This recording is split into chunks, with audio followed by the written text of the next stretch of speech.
आज इथं इतकी लाईन मारलं भाई मी की सांगच नको. म्हणजे कोणत्या पोरीबारीवर नाही रे, सांगतो मी तुम्हाला. पाहत राहा पहिलेपासून. इकडे तर इतका पाऊस येत होता की सांगच नको. पहा बरं का पाहू शकता तुम्ही. मग इकडे जलपरीचे आगमन होते, तुम्हाला तर माहीतच आहे.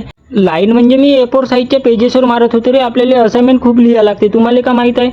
इकडे आलो तर भाऊ मस्त तर झाडच कापत होता भाई. सांगत नको. पाहू शकता तुम्ही. याला म्हणलं भाऊले नको कापूस का म्हणलं. आम्हा लोकांना ऑक्सिजन देते म्हणलं, तर घे म्हणे ऑक्सिजन म्हणे आता म्हणे. का तुमची कंप्लेंटच करतो म्हणलं वन विभागवाल्यांच्यावर म्हणलं. पहा ना इकडे पूर्ण अजून किती झाडं कापते तर माहितच नाही. मग हा भाऊ येऊन गेला 6 रुपयानं कुठं आहे म्हणून. याला माहितच नव्हतं. मी सांगत होतो भाई तिथून, पण ऐकतच नव्हता तो भाऊ. आवाजच नाही येत होता ना. मग का मी तिला सांगतच होतो तिकडे गेला म्हणून, तर ऐकतच नव्हता. मग का तेवढ्यातच मी तिथून निघून गेलो घरी जायसाठी. आपल्या पार्टीमध्ये एवढी गर्दी कशाची होती सांगतो तुम्हाला. हे लेकरं कोणत्या गोष्टी सांगत होते तर माहित नाही एवढं हळूहळू.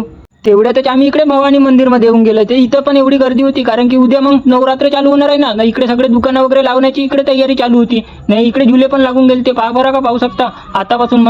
मग का घरी आल्यावर मी तर इकडे पानं तोडासाठीच गेलो. हे कायचे पानं सांगेल बरं का, तुम्हाला माहित असेल तर. तुम्हाला माहित असेल तर सांगून टाकेल का, मग नंतर काय झालं मी तुम्हाला सांगेन.